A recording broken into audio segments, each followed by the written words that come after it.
como les decía, pues esta es nuestra segunda conferencia de estas pláticas que les tenemos preparadas, pues para que conozcan el campo el campo de investigación y en qué se aplican las cosas que estamos viendo. Y pues ahora nos da mucho gusto eh, recibir a Aurora. Aurora ya ha estado con nosotros en otros semestres bueno, de hecho vieron la dedicación que les tiene, pues, ¿no? De presentar estos temas. La presento rápidamente, ¿no? Ella estudió la licenciatura en investigación biomédicas, en investigación biomédicas básica en la UNAM. Después hizo estudios de maestría en biotecnología en el campus Cuernavaca, bajo la supervisión del doctor José Luis Puente, estudiando la regulación de genes de virulencia en cepas de enterohemorrágicas de E. coli. A partir del 2017 trabaja en un proyecto empresarial que se llama Omics Analysis, fundada por ella misma y donde se especializa en ofrecer análisis bioinformáticos a instituciones académicas como empresas. Dentro de Omics Analysis se ha involucrado en diferentes proyectos de análisis de secuenciación masiva de ADN en diferentes sistemas biológicos, incluyendo bacterias, plantas y animales. Aurora, qué gusto tenerte otra vez por acá, amiga ya Ay, de la clase. Y pues sin más preámbulo, pues te dejo con todos los chicos para que les presentes lo que les traes. bueno, muchachos, ay, déjenme ver. Aquí seguimos, ¿eh? Sí, estoy tratando de acomodarme con... Me voy a compartir mi pantalla entera Sí. y me dicen si ven bien las cosas. No Ok, sé si están sí, funcionando. ¿Sí? yo estoy viendo Sí, tu pantalla. bastante bien. Perfecto, ahí lo están viendo.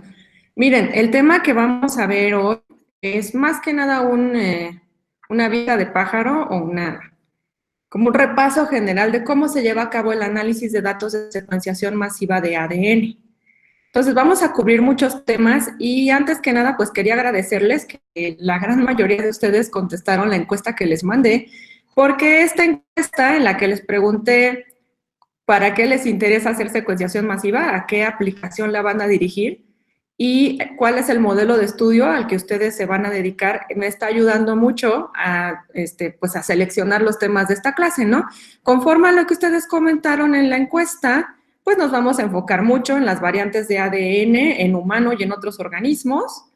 Vamos a hablar mucho de expresión genética y también vamos a hacer un repaso de metagenómica y un poquito nada más de cómo se hacen los ensambles de genoma. Y pues vamos a hablar de varios organismos. Muchos de ustedes están trabajando con humano, pero pues también hay varios que están trabajando con plantas, con hongos, virus, hubo de todo, ¿no? Microorganismos de diferente tipo, algunos animales modelos no especificados y animales no modelo, que siempre es el caso más complicado, ¿no? Entonces, vamos a la presentación de una vez. Entonces, bueno, yo creo que es importante que comencemos por preguntarnos qué es la secuenciación masiva de ADN. ¿Ahí ven bien mi pantalla? Sí, bastante bien. Perfecto. Sí, muy bien. Hecho. Pues la secuenciación masiva de ADN, también llamada Next Generation Sequencing o secuenciación masiva de nueva generación, y que también se van a encontrar como Massive Parallel Sequencing o secuenciación masiva en paralelo, es un grupo de tecnologías. ¿Para qué sirven estas tecnologías? Bueno, son tecnologías enfocadas a leer el genoma o el transcriptoma total o grandes regiones del genoma o el transcriptoma de diferentes organismos. Y aquí estamos hablando de un rango muy grande, ¿no? Desde virus, organismos de genoma pequeño como los virus, que a lo mejor tienen 10 kilobases de genoma, pasando por las bacterias, que ya están en el rango de las 5 o 10 megabases, pues pasando por plantas, insectos, el humano, que tiene 3,000 millones de pares de bases de genoma aproximadamente, plantas que tienen algunas un genoma gigantesco, lo que ustedes gusten, incluye incluso el ADN que proviene de muestras ambientales de microorganismos, del que no sabemos de antemano pues qué tamaño va a tener, ¿no? Entonces, ¿qué hacemos con esto? Extraemos el material genético de la muestra en cuestión. Si estamos extrayendo DNA, vamos a hablar de que estamos realizando un DNA-seq, mientras que si es RNA, estamos hablando de un RNA-seq. Y una cosa importante es que ninguna tecnología actual les permite secuenciar de inicio a fin un genoma o grandes regiones de un genoma. Eso es imposible desde cualquier tecnología, sea de secuenciación masiva o no. Entonces, lo que se hace es generar a partir de estos genomas o transcriptomas fragmentos pequeños. Esos fragmentos usualmente son de unas 600 pares de bases o menos y pueden generarse por varias técnicas.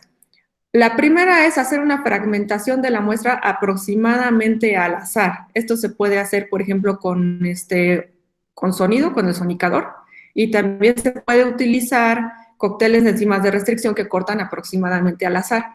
Cuando hacemos esta fragmentación de nuestra muestra, decimos que estamos llevando a cabo un shotgun sequencing, es decir, que estamos haciendo como disparos de escopeta de balines que fragmentan todo el genoma de manera aleatoria.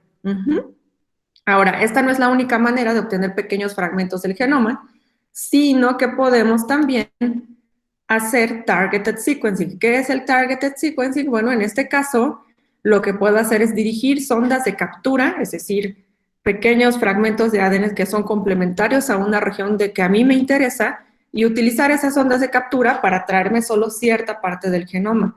O también, muy común, utilizamos cócteles de pares de primers para PCR para amplificar regiones específicas del genoma que a mí me interesan.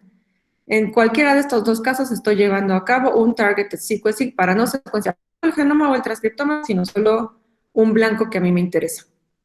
Bueno, independientemente de cómo hayan hecho estos fragmentitos, durante este proceso va a ser necesario que los fragmentos queden rodeados por un par de moléculas que se llaman los adaptadores de secuenciación. Estos son fragmentos de ADN de secuencia conocida que van a quedar el adaptador 1 en un lado de la secuencia y el adaptador 2 en el otro extremo de la secuencia.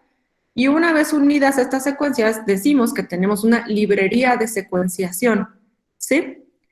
Esta librería de secuenciación puede ser ahora sí unida a la superficie o a la matriz física del aparato de secuenciación. Y aquí lo interesante es que podemos unir miles o millones o miles de millones de estos fragmentos simultáneamente al aparato de secuenciación, y el aparato tiene la capacidad para leerlos todos ya unidos al mismo tiempo. Esta es la razón por la que se le llama Massive Parallel Sequencing, secuenciación masiva en paralelo. ¿Y cómo es que se lee la secuencia de estos fragmentos? Pues bueno, la técnica que utilizan las principales plataformas de secuenciación masiva es una detección utilizando la DNA polimerasa por amplificación. Entonces, vamos a tener cada uno de los fragmentos a leer en forma de cadena sencilla, y vamos a permitir que una polimerasa vaya sintetizando la cadena complementaria, y conforme va insertando las bases en cada una de las posiciones, nosotros vamos a leer de alguna manera la inserción de esta base. En lo que difieren las plataformas de secuenciación masiva principalmente es en la técnica que utilizan para detectar la inserción de estas bases. Entonces, proveemos las bases y, por ejemplo, en el caso de Illumina, vamos a ser capaces de detectar la inserción de las bases porque cada una de estas bases está marcada con un fluoróforo, y en el momento en que se forma aquí el enlace fosfodiéster, se va a liberar una luz que el aparato, que tiene una cámara, va a ser capaz de detectar en todos los puntos, en los millones de puntos en los que se está generando. En el caso de la plataforma Ion Torrent, en cambio, lo que sucede es que le damos una vez un nucleótido a la vez a la polimerasa, y conforme los va insertando, a la hora que se forma aquí el enlace fosfodiéster, por la misma química de la polimerasa, se va a liberar un protón a la solución. Este protón tiene una carga que puede ser detectada por el aparato como un cambio de voltaje. Una cosa aquí muy interesante es que hay varios formatos en los que podemos llevar a cabo esta secuenciación, ¿ok? Entonces, bueno, decíamos que teníamos librerías de secuenciación, ¿no? Y estos son mi fragmento de interés rodeado por dos adaptadores, adaptador 1 y adaptador 2. Como yo sé la secuencia de estos adaptadores, pues los utilizo para poner por encima primers con los que empieza a leer la polimerasa. Ahora, yo puedo poner estos primers tanto partiendo de uno de los dos adaptadores, lo alineo a uno de los dos adaptadores y la polimerasa va a leer en esta dirección. En ese caso, tengo una secuenciación de un solo extremo, o single end, pero en la secuenciación de Illumina es posible hacer esta lectura a partir de los dos adaptadores. Entonces, puedo partir tanto del adaptador 1 como a partir del adaptador 2 voy a tener 2 lecturas yendo hacia el centro de mi fragmento y a esto se le llama secuenciación pareada, paired end. Esta es un formato de secuenciación muy común, entonces es importante que lo tengan en mente porque muy seguramente se van a encontrar con los archivos que provienen de esta secuenciación en algún momento. Cuando decimos, por ejemplo, les van a decir, ¿no? Se hizo una secuenciación pareada de 2 por 300, a lo que se refiere es que se utilizó una lectura forward de 300 pares de bases y luego una lectura reverse de 300 pares de bases. Casi siempre va a haber un punto en que se traslapan estas lecturas en el centro del fragmento.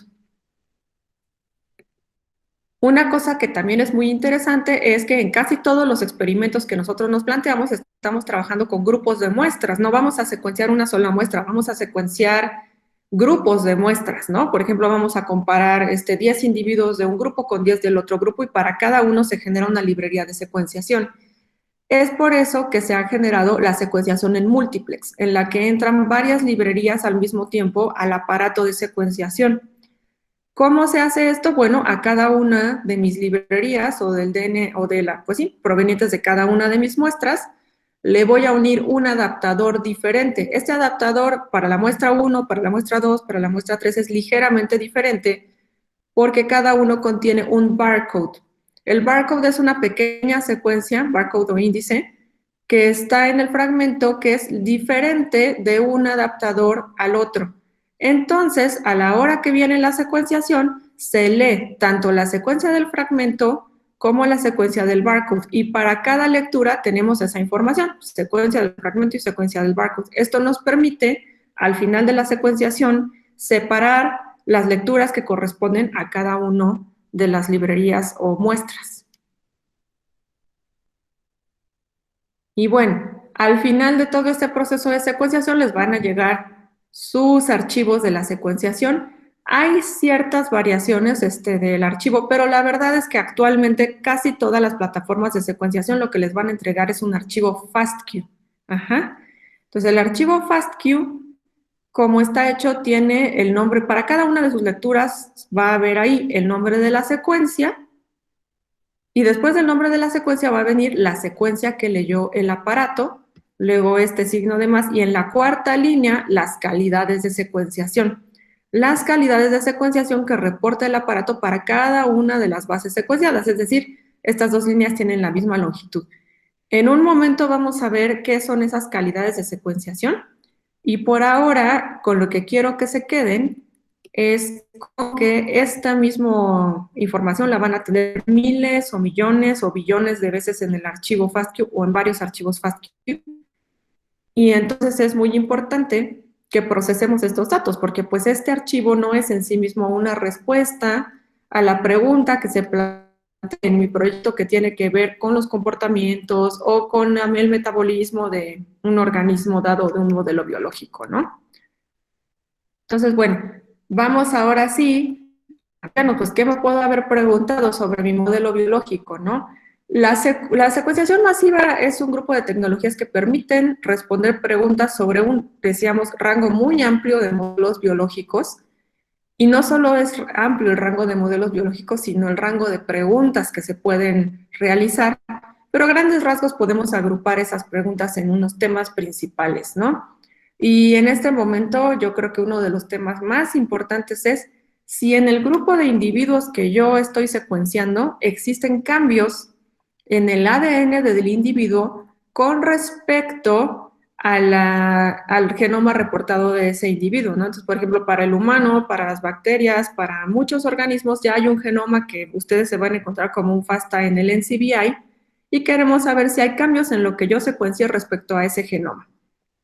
Otra pregunta muy frecuente es, para un grupo de muestras o para un organismo, dadas ciertas condiciones o dado un padecimiento, ¿qué genes están expresando con más fuerza y qué genes están reprimiendo? Por ejemplo, pues esto da un reflejo de cuál es el estado funcional del organismo en esa condición que yo estoy estudiando.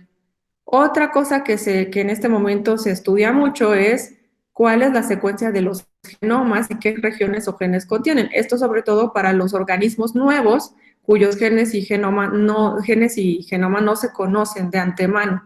Y esto, vamos a ver, es muy necesario para lanzarse a los otros temas que están aquí planteados, ¿no? Y finalmente está la metagenómica, que es el estudio de qué microorganismos conforman una comunidad microbiana y qué funciones hay en esos microorganismos, ¿no? ¿Qué genes? Entonces, bueno, la mala noticia aquí es que no existe una sola estrategia para analizar datos de secuenciación masiva, sino que hay múltiples estrategias que dependen de qué modelo biológico tengo y de qué pregunta quiero resolver. Pero bueno, la buena noticia es que aunque no va a haber una estrategia general, casi siempre se van a utilizar los mismos grupos de software ordenados de distintas maneras. Ajá. Ah, perdón, se me olvidó decirles que les voy a dar la liga a esta presentación y a muchos papers que sustentan esta información que les estoy dando para que no gasten mucha energía si no quieren en copiar o en tratar como de ir anotando, porque pues como sea, les voy a pasar esa información para que la tengan a la mano. Entonces, bueno, pasemos a los grupos de software que son los más comunes en el análisis de datos de secuenciación masiva. Vamos a empezar por estos 4 grandes grupos y conforme vayamos avanzando en diferentes temas, vamos a ir añadiendo detalles, ¿no? Entonces, los 4 grandes grupos son el software que se utiliza para preprocesar las lecturas de secuenciación y hacer su control de calidad, el software que se utiliza para alinear esas secuencias a los genomas de referencia, el software que se utiliza para buscar variantes entre las lecturas alineadas y el genoma de referencia, y los ensambladores de secuencias que nos permiten a partir de las lecturas reconstruir genomas o transcriptomas. Y bueno, empezando por el primer grupo, el preprocesamiento, pues nos vamos a preguntar, ¿no? ¿Por qué necesito realizar un preprocesamiento o un control de calidad sobre mis muestras? Bueno, hay 2 razones principales. Una es que las lecturas pueden contener secuencias no deseadas. Entonces, ¿qué secuencias pueden estar ahí? Fragmentos de los adaptadores de secuenciación que decíamos se unen en los extremos de la librería. Y cuando yo generé mis fragmentos utilizando PCR, como en el Targeted Sequencing, van a estar ahí las secuencias de los primers. Y esas secuencias no son secuencias necesariamente como las que existían en mi genoma de referencia o en mi transcriptoma de referencia, sino que son las secuencias que yo metí ahí como universales para amplificación. Entonces, hay que retirar las secuencias de los primers y hay que retirar los adaptadores. Y por otro lado, van a haber lecturas o fragmentos de las lecturas que son de baja calidad y esos fragmentos pueden causar errores en el análisis posterior, ¿de acuerdo? Digamos que yo estoy buscando variantes y mis lecturas contienen un montón de errores de secuenciación, me va a ser muy difícil distinguir qué es una variación biológica real de lo que es un error de secuenciación. Entonces hay que retirar lo que se pueda de las lecturas de baja calidad de secuenciación, ¿no? Ahora, bueno, entonces comencemos por a qué me refiero con calidad de secuenciación. Decíamos que en su archivo FASTQ, en el archivo de la secuenciación, cada una de las lecturas tiene asociada unas calidades de secuenciación. La calidad de secuenciación por autonomacia es la calidad FRED. Entonces, la calidad FRED es una métrica que se expresa con caracteres ASCII, se utiliza el código ASCII, que son diferentes letras, diferentes caracteres, y cada uno de estos caracteres del código ASCII expresa un número. En la calidad FRED se le asigna un número. Entonces, por ejemplo, a la J, que es el carácter ASCII 74, corresponde a la calidad de 41, mientras que el guión corresponde a la calidad FRED de 12. Ajá. Y la calidad FRED es una medida de qué tan probable es que una base sea errónea. Concretamente es el menos logaritmo base 10 de la probabilidad de error. Y como hay un logaritmo de por medio, un menos logaritmo, el comportamiento va a ser el siguiente. Si yo tengo una calidad FRED de 10, mi probabilidad de error es de 0.1, de 1/10. Pero bueno, si yo duplico, ¿no? Muevo linealmente 10 unidades de esta calidad, acá, en el lado de la probabilidad de error, vamos a tener una probabilidad 10 veces menor, ¿no? Se divide la probabilidad entre 10, ahora mi probabilidad de error en la base es de 0.01. Si subo ahora 10 unidades más en la calidad FRED, se divide otra vez la probabilidad de error. Ahora mi probabilidad de error es de 0.001. ¿A qué se refiere con un error? Bueno, aquí el aparato de secuenciación, por ejemplo, está diciendo que tiene una A, él vio una A, pero está reportando una calidad de secuenciación relativamente baja. Eso quiere decir que hay una probabilidad relativamente alta de que aunque reportó una A, en realidad ahí hubiera una C, una G o una T. Eso es lo que sería un error. Y interesantemente, los aparatos de secuenciación siempre les van a dar mejores calidades conforme comienzan a leer, cuando están comenzando la lectura, que conforme se van acercando hacia el 3' de la lectura. Entonces, bueno, para observar este fenómeno, para observar cómo se está formando, expresando la calidad en sus secuenciaciones, van a necesitar softwares que les permiten monitorear esa calidad. El más común es FastQC. FastQC genera el tipo de gráficas que les estoy mostrando acá abajo. En esas gráficas ustedes van a ver la distribución de la calidad para todas las primeras bases de sus lecturas, la distribución para todas las segundas bases, para todas las terceras bases y así, ¿no? Acá lo que tienen en el eje Y es la calidad Phred, justamente. Y pues lo que pueden ver es que conforme va avanzando la secuenciación van a comenzar a aparecer cada vez más bases de baja calidad. Y lo que pretendemos con el preprocesamiento es eliminar pedazos de las lecturas que casi siempre van a estar en el 3' o lecturas enteras para que la calidad, en la distribución de la calidad se eleve, ¿no?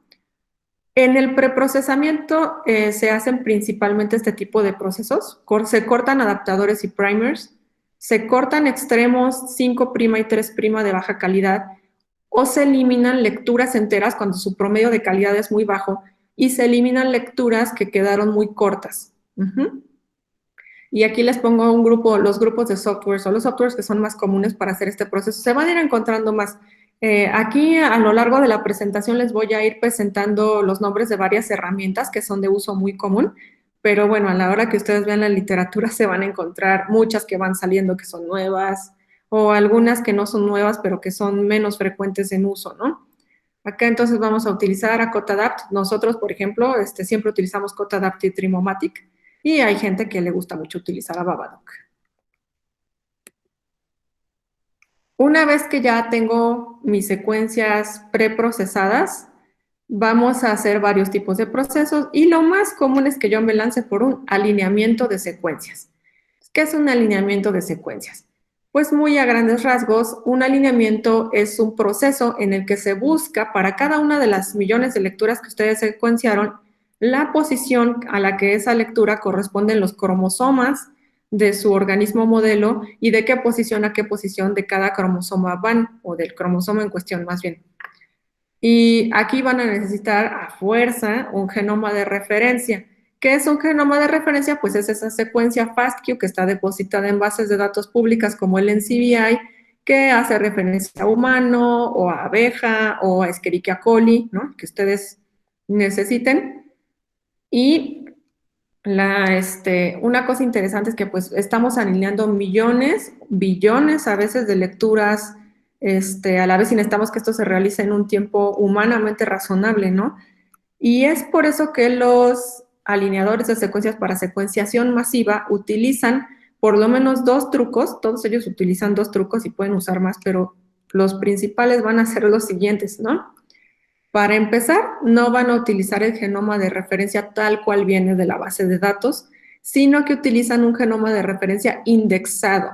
Esto es el genoma, el archivo FASTA original transformado para que haya, digamos, un índice de diccionario que permita realizar sobre él búsquedas muy veloces.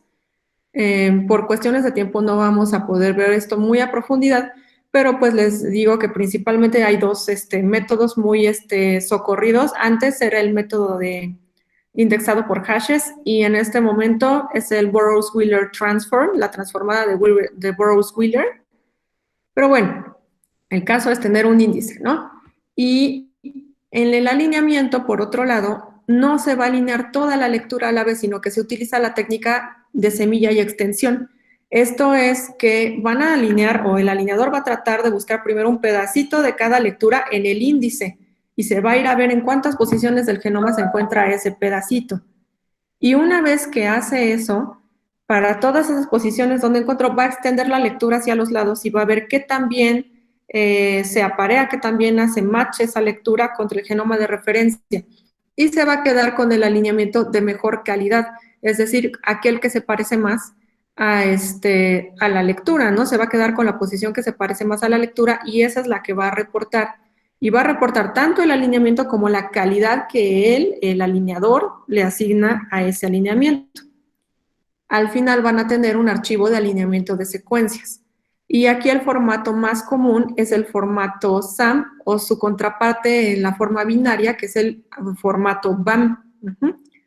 Entonces, en un formato de alineamiento ya no solo van a tener lo que tenían en el FASTQ, perdón. En el FASTQ tenían el nombre de la lectura, la calidad por base para cada una de las bases y tienen pues las bases secuenciadas, pero en un archivo ya de alineamiento, además de eso van a tener el cromosoma al que alineó la lectura, la posición donde inicia el alineamiento y la calidad reportada para el alineamiento. Recuerden entonces, tenemos ahora dos calidades, la calidad de alineamiento y la calidad que entregó el aparato de secuenciación para cada una de las bases. Esta fue la primera que recibieron y esta se generó por el alineador.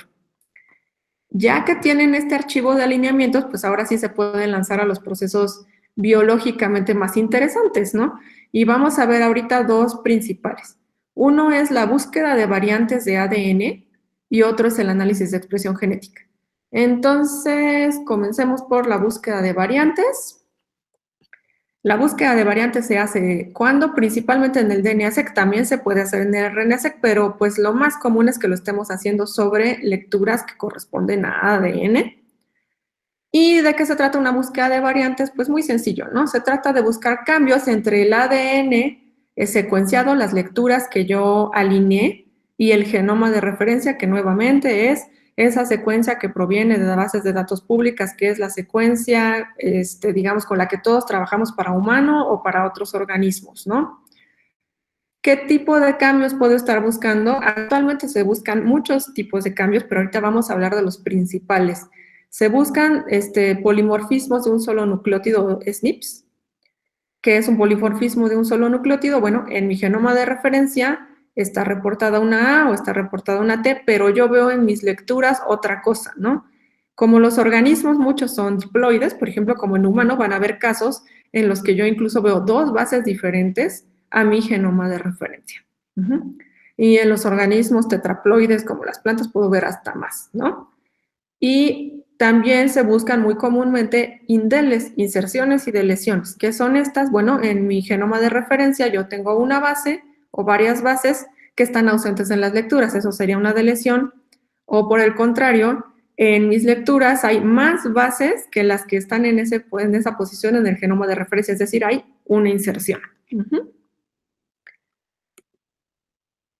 Y bueno, ¿cómo comienza la búsqueda de variantes? Aquí les voy a hacer un pequeño paréntesis cultural para decirles que hay un proceso muy común que es el marcaje de los duplicados de PCR. Este es importante tanto para la búsqueda de variantes como para el RNA-seq. ¿Por qué se hace un marcaje de duplicados de PCR? Bueno, a la hora que ustedes vean sus alineamientos al genoma de referencia, se van a encontrar con que entre sus lecturas alineadas hay pilas de lecturas que todas tienen el mismo inicio, el mismo final y alinean a la misma cadena. Se ven así como pilas, ¿no? Rectangulares. ¿Y cuál es el problema con esto? Bueno, si yo estoy utilizando secuenciación de whole shotgun, es decir, esta que les decía que es una fragmentación al azar, es más bien improbable que yo tenga tantos fragmentos provenientes de diferentes células que se cortaron exactamente en el mismo inicio y en el mismo final y que corresponden a la misma cadena de ADN. Y tomemos en cuenta que durante la generación de las librerías de secuenciación, yo suelo utilizar PCRs para aumentar la concentración de las librerías y en otros procesos. Entonces es muy probable que esto no provenga del corte, sino que un solo de mis fragmentos cortados se amplificó muchas veces durante el PCR. ¿Cuál es el problema con esto? Que si yo estoy buscando variantes, por ejemplo, voy a decir, oye, en este fragmento tengo una variante que tiene una A, y esa variante está súper representada, ¿no? Por lo menos la mitad o todas mis lecturas la tienen, entonces es muy abundante. Pero en realidad no era muy abundante, se amplificó por PCR. Entonces va a ser necesario que identifiquemos estos duplicados y los marquemos para que de ahí en adelante todos los procesos los tomen en cuenta como una sola copia, no como toda múltiples, ¿no? Ese marcaje de duplicados lo hacen herramientas como Picard Tools. Una vez que ya está el BAM listo para el análisis de variantes ya marcado, vamos ahora sí a llamar al algoritmo de llamado de variantes.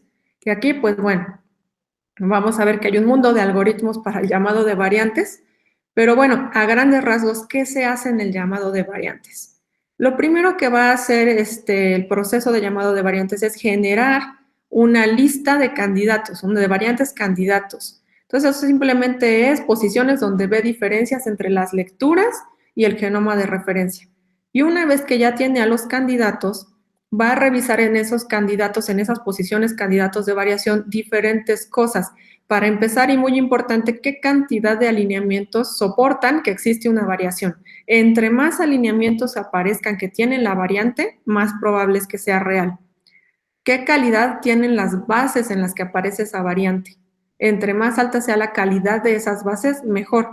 ¿Qué calidad tienen los alineamientos? Recuerden que teníamos la calidad de bases, el Phred score, y la calidad reportada por el alineador. ¿Qué calidad tienen los alineamientos que están soportando a la variante? Además de esa, va a revisar si los alineamientos están en ambas cadenas del genoma o solo en una, si hay sesgo, ¿no? Y dependiendo de lo que está viendo aquí, esto lo va a revisar con diferentes métodos. Hay algoritmos que lo hacen por aproximaciones bayesianas. Actualmente ya hay algoritmos que lo hacen por inteligencia artificial, como el algoritmo Deep Variant de Google. Bueno, ya con esto decide si se llama a la variante, si se acepta o si se descarta a la variación. Y siempre que haga el llamado de una variante, le va a asignar una calidad. Va a decir, es calidad respecto a todo esto que yo vi arriba. Y ahora sí vamos a tener un archivo de variantes que se llama archivo BCF. Hay otros formatos, pero casi siempre lo que les van a entregar es un archivo BCF. Y decíamos, ¿no? Que hay muchos posibles softwares que se pueden utilizar para hacer este llamado. Y pues, nuevamente, ¿no? Tenemos la mala noticia de que además de que son muchos, no sirven para la misma cosa, ¿no? Entonces, pues aquí más bien lo que hice fue hacerles una pequeña lista de lo que se utiliza cuando los SNPs o los indeles están ahí por herencia.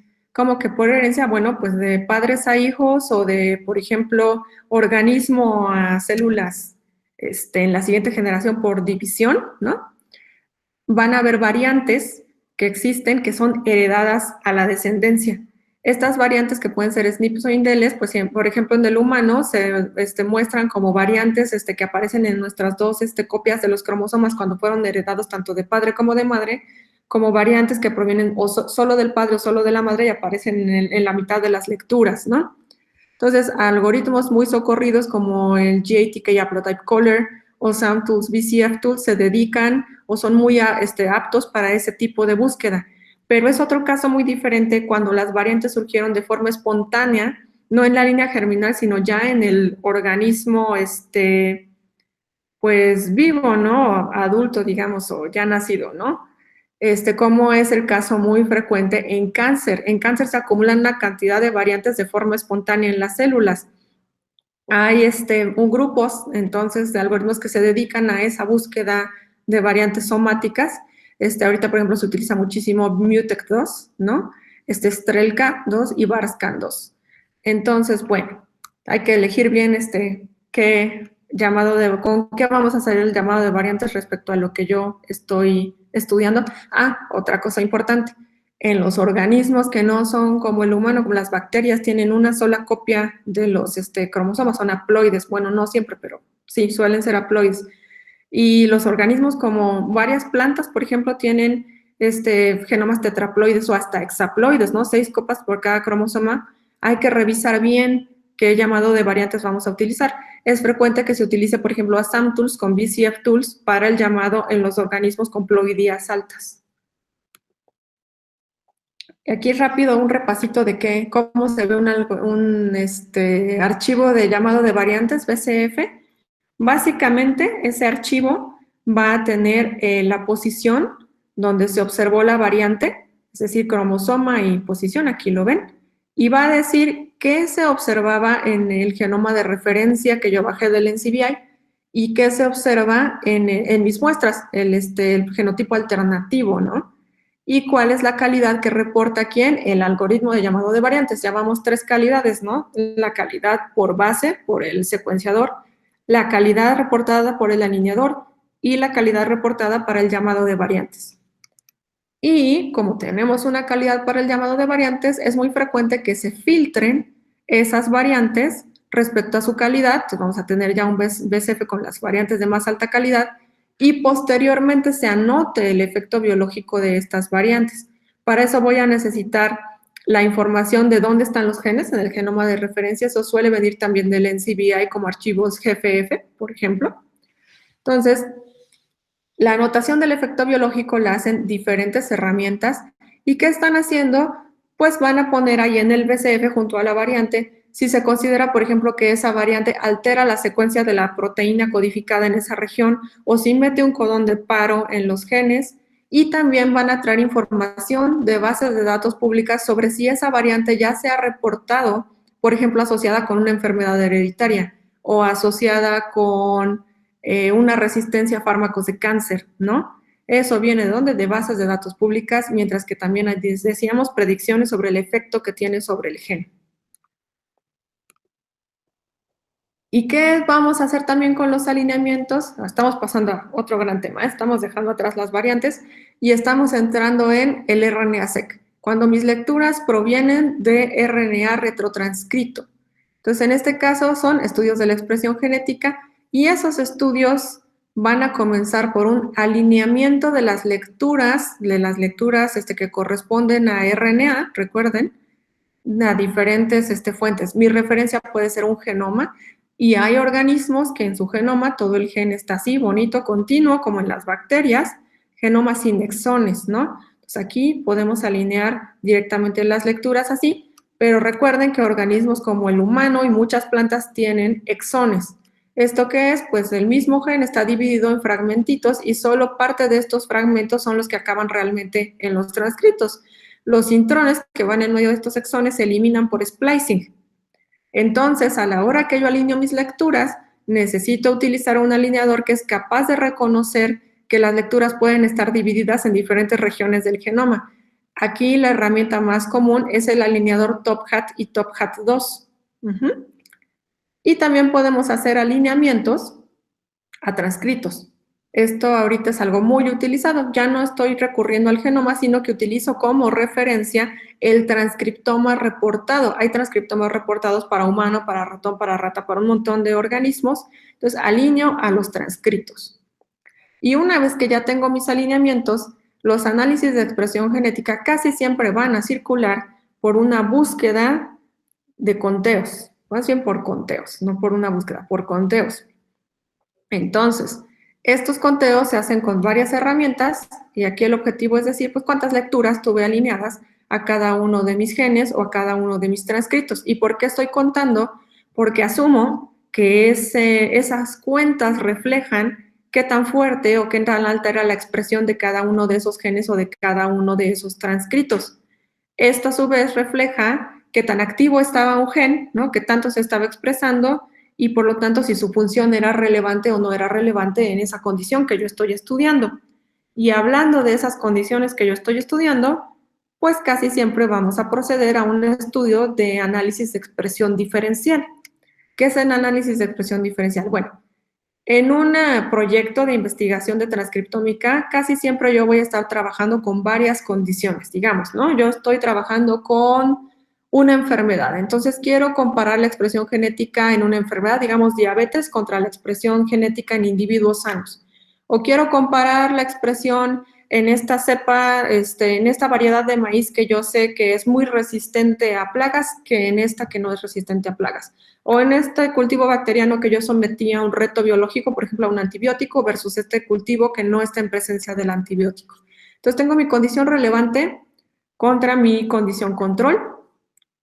Y lo que yo voy a hacer es hacer matrices sobre las cuentas de qué decíamos, de transcritos o de genes, que yo tengo para cada uno de mis genes o transcritos en mis diferentes muestras, y luego vamos a utilizar a las técnicas de medición de expresión diferencial. Aquí las más comunes son DISEQ2, EDGAR y LIMA-BOOM, aunque muchísimas más. Y lo que van a ver estos programas es si hay evidencia estadística de que la expresión aumenta o disminuye, es decir, que hay expresión diferencial. Y les van a reportar para qué genes, con qué confianza estadística y en qué cantidad la expresión se está moviendo hacia arriba o hacia abajo. Y les van a decir cuando no tienen evidencia de que existe ese cambio de expresión. Ahora, bueno, hasta aquí, expresión diferencial y variantes, hemos visto casos en los que yo ya cuento con un genoma de referencia, ¿no? Pues para casi todos los organismos modelo, pues voy a tener un genoma de referencia y para muchos otros que no son modelo, pues también lo voy a tener. Pero en biología, pues va a ser muy común también encontrarse con casos en los que yo quiero estudiar algo para lo que no hay ningún genoma ni ningún transcriptoma reportado. Entonces me voy a ver en serios problemas para la búsqueda de variantes y para los estudios de expresión genética y para varios otros. Esa es la razón por la que a veces vamos a necesitar a los ensambladores de secuencias. Los ensambladores de secuencias pueden reconstruir un genoma o un transcriptoma a partir de ¿qué? Pues de los traslapes de las lecturas. Van a buscar los traslapes de las lecturas o de fragmentitos de las lecturas y con esos traslapes van a reconstruir fragmentos más grandes del genoma, los que se les llaman contigs. Muchas veces estos ensambladores van a trabajar con lecturas pequeñas provenientes de plataformas como Illumina y Ion Torrent y también con lecturas muy grandes, muy largas, que provienen de las plataformas como PacBio o Oxford Nanopore. ¿Por qué tienen que hacer esto? Bueno, porque resolver las regiones del genoma que tienen muy poco contenido informacional o que son muy poco complejas, ¿no? Es decir, todo dice, por ejemplo, TA por grandes regiones, ¿no? O que tienen repeticiones muy largas, es muy difícil. Esa es la razón por la que se meten estas lecturas largas para crear un andamio entre lo que permita unir a los contigs. Al final vamos a tener un ensamble ya con todo esto junto, ¿no? Y bueno, estos ensambladores, decíamos, trabajan generando o traslapes entre las lecturas. Para eso hacen gráficas de traslapes entre lecturas. Por ejemplo, aquí dice, pues tengo este traslape de lectura 1 a lectura 2 y de lectura 1 a lectura 3 y de lectura 1 a lectura 4, ¿no? Estas son conexiones entre lecturas. O si no, dividen estas lecturas en pequeñas palabras o cámeros y lo que hacen son gráficas de uniones entre cámeros. Entonces, en el primer caso, pues son los algoritmos de Overlap Layout Consensus, OLC, y el segundo caso es el de los algoritmos de Bruegel.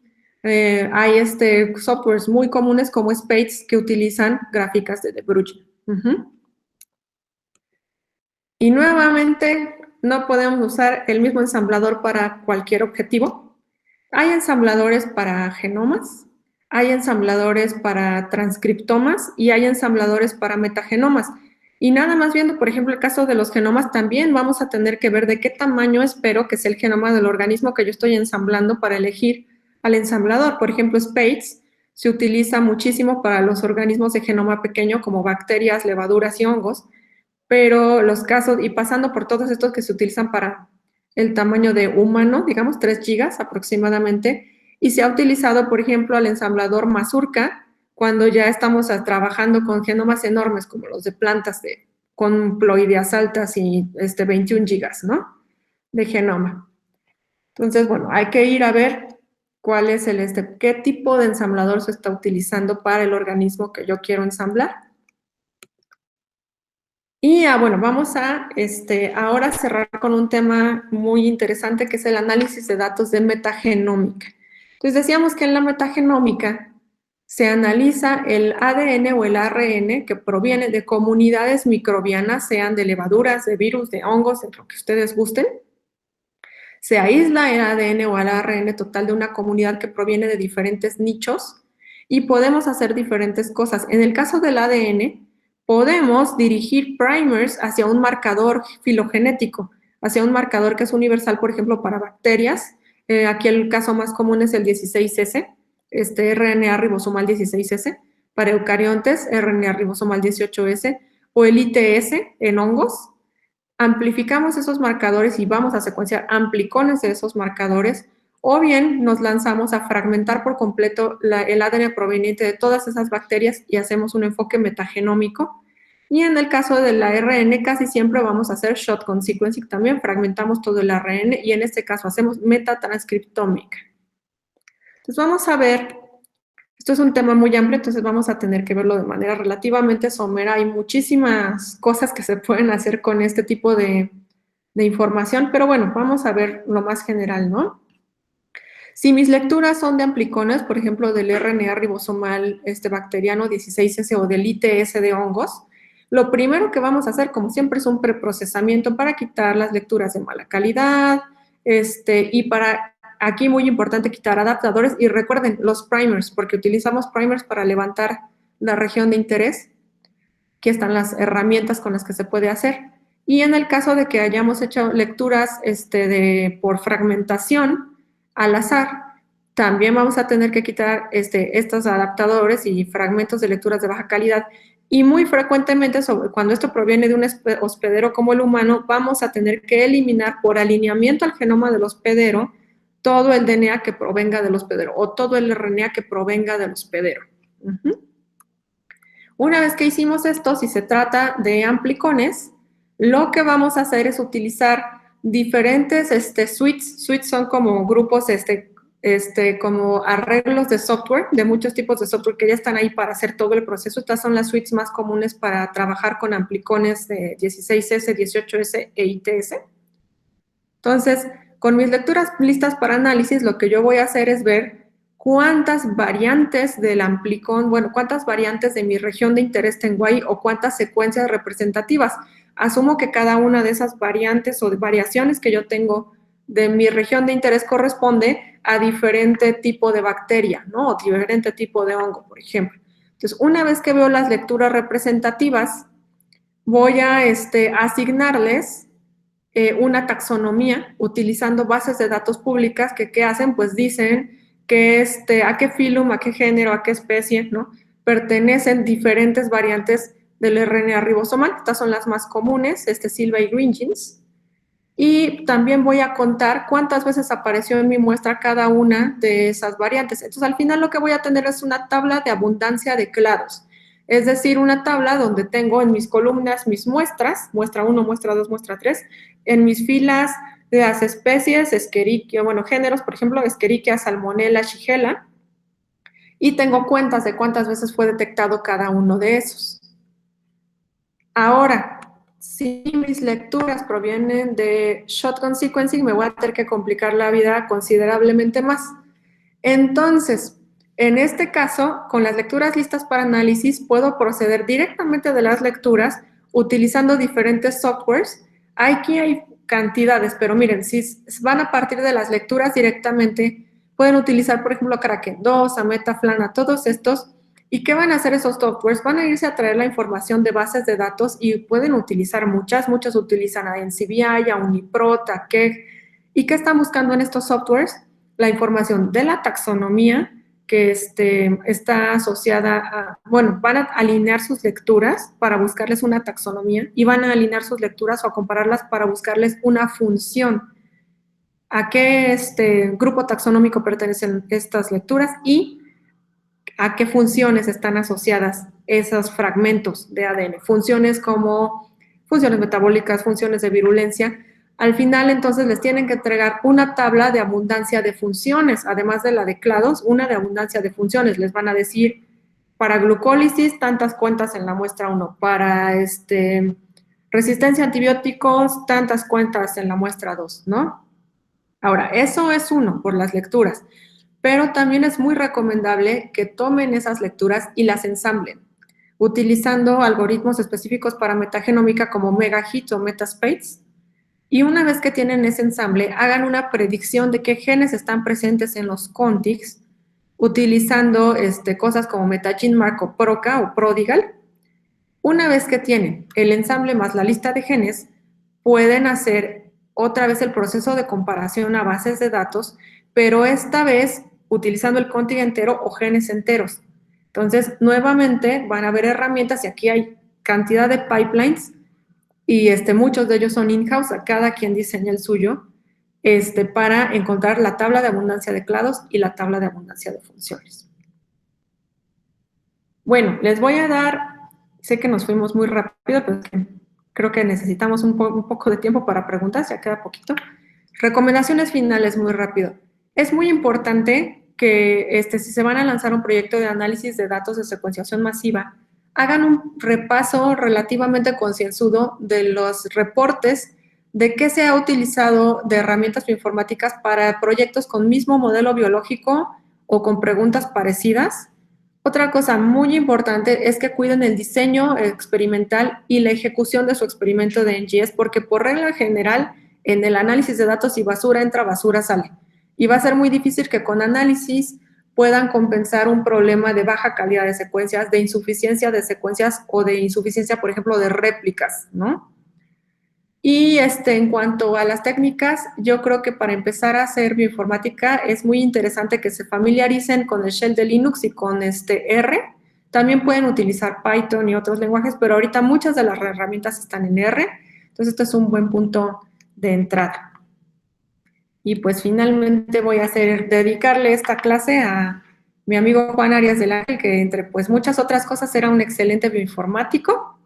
Y pues gracias a todos ustedes que estuvieron aquí prestándome atención y a los organizadores del curso por invitarme nuevamente.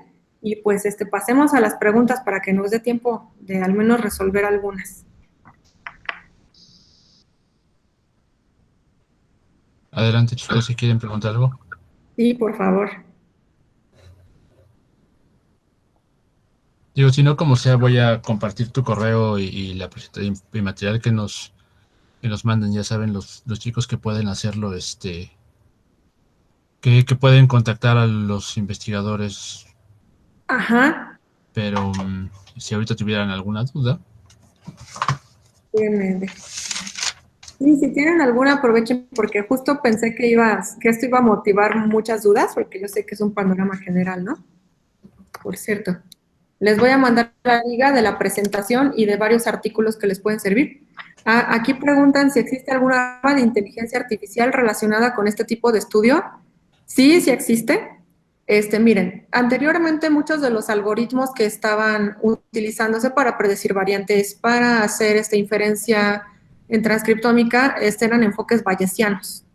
Pero recientemente se desarrollaron varios basados en inteligencia artificial. Entonces, dos ejemplos, ¿no? En el caso de la búsqueda de variantes, Google desde 2016 sacó a su buscador de variantes Deep Variant. Deep Variant utiliza a la maquinaria de inteligencia artificial de Python que se llama Scikit-learn. ¿Scikit-learn o tal vez TensorFlow seguramente, no? No, utiliza okay. Scikit-learn. Mira qué bien. No es cierto, perdón, tienes razón, utiliza TensorFlow. Deep Variant utiliza TensorFlow para hacer una especie de análisis de imágenes para predecir variantes. Mientras que del lado de la metagenómica empezó a haber un paso a buscar con Machine Learning. En ese caso se está buscando las taxonomías utilizando aprendizaje de máquina. Entonces sí, pues ya estamos migrando hacia allá. Okay. Perdón, ahí es donde se utiliza Scikit-learn, me dicen por acá, no en Deep Variant. Deep Variant utiliza TensorFlow y Scikit-learn lo está utilizando el algoritmo de búsqueda de variantes de CAIMI2, que es DADA2. Yo tenía una duda operativa muy rápida. En esta duplicación por PCR, me llamó mucho la atención que hay que marcarlas, o sea, ya ves que tienes muchas duplicaciones por secuencias idénticas, ¿no? En esta fase del alineamiento, y hay que etiquetarlas como duplicados pues, por PCR, no porque el shotgun fuera una secuencia muy común. Y mi duda ahí básicamente es cómo, o sea, técnicamente cómo se hace, es decir, tomas como un outlier el hecho de que haya demasiadas similares, es decir, ese es tu punto, o cómo no sé cómo. Ahí sí, la verdad, creo que no es tan elegante. Básicamente, hasta donde yo me quedé, tal cual buscaban grupos de lecturas que alineaban a la misma posición de inicio, misma posición final y misma cadena, y las etiquetan todas. O sea, no le hacen como mayor predicción, sino que nada más dicen esto y esto empiezan en mismo inicio, mismo final, por lo tanto son duplicados. A ojímetro, pues, ¿no? Digo, está bien, nada más era para saber. Sí, no, es ojímetro. Acá preguntan si hay alguna técnica de entrenamiento para redes neuronales que ocupe estos algoritmos. Yo creo que eso O sea, no que estén basados en inteligencia artificial, sino que se utilicen para hacer inteligencia artificial. No lo sé. Eso lo puedo Me revisar. imagino que allá hay muchísimas, deben haber muchas predicciones de inteligencia artificial utilizando, por ejemplo, variantes. O sea, es decir, que se utilice ya lo que predijeron estos algoritmos de antemano para entrenar a una red neuronal. Seguramente debe haberse hecho, pero no meto las manos al fuego de que hayan tantos estudios, ¿no? Déjame pensar, no sé. Sí, no, francamente no sé. O sea, sé que hay algoritmos que utilizan dentro de sus entrañas redes neuronales, lo que no sé es al revés, ¿no? Si las salidas de estos algoritmos se utilizan como entrada al entrenamiento de redes neuronales. Sí, eso lo puedo también un poco investigar y a ti y a Cristian les puedo decir lo que encuentre. Vale. Pues de no haber, si quieres pásame tu correo, y yo se los comparto a los chicos. Aquí está, miren, mi correo es alabasti@onyxanalysis.mx. Y como les decía, allá en el chat está el link a la presentación y también está no solo la presentación, sino muchos papers que les pueden dependiendo del área en la que van a trabajar. Pues, muchas gracias, Aurora, por la plática. Es decir, siempre son bien interesantes, ¿no? Y ahora por la dedicación a Juan, es muy emotivo para nosotros. Y pues gracias por todo. No sé si quieras agregar algo más. No, pues me hubiera gustado presentarle. Rapidísimo, espero que todavía esté aquí la persona que estaba interesada en trabajar con redes a partir de datos de transcriptómica. Le querían contar rápidamente, pues nada más que nosotros acá en el trabajo diario, a veces hemos hecho inferencias funcionales a partir de datos de transcriptómica utilizando el algoritmo WGCNA, se los voy a poner aquí. ¿Y qué hace WGCNA? Una vez que se encontró la tabla de expresiones para todos los genes en todas las muestras, lo que va a hacer es buscar correlaciones en el patrón de expresiones de los genes. Es decir, si hay grupos de genes cuya expresión está subiendo o bajando en forma orquestada, va a decir todo este grupo de genes están subiendo a la par o bajando a la par. ¿Y para qué hace eso? Para decir, bueno, si estos están subiendo a la par en todas las muestras que yo estoy viendo, entonces eso quiere decir que están relacionados con las mismas funciones. Entonces, si tuvieran, por ejemplo, un estudio en plantas, ¿no? De desarrollo y quieren ver qué está en qué grupo de algoritmo, qué grupo de genes están implicados en el paso hacia cierta etapa de desarrollo, pues lo que tienen que hacer es decirle a WGCNA, dime cuáles están subiendo a la par y bajando a la par y registrar aquellos cuyo movimiento es significativo, juntos, todos ellos, en esa etapa de desarrollo versus el control, ¿no? Entonces, WGCNA hace esto utilizando redes de coexpresión. Es decir, está buscando correlaciones entre los patrones de expresión, los modela utilizando redes y a partir de esas redes, utilizando topología y otras cosas, va a hacer esa inferencia de qué genes están participando en los mismos módulos, ¿no? En las mismas funciones. Listo. Sí, muchas gracias. Muchas gracias, Aurora. Sí, en general, justo todos estos, o sea, al final, la información de qué tanto se parecen las secuencias se hace alimentada a las redes para ver, pues para que generalicen algo, ¿no? Exactamente. Pues muchas gracias. No, pues gracias a ustedes. Ojalá que nos volvamos a ver pronto. Seguro sí. Te mandamos un abrazo, Aurora. Igualmente, que estén todos muy bien y mucha suerte. Abrazos. Y abrazos, que estén bien. Nos vemos.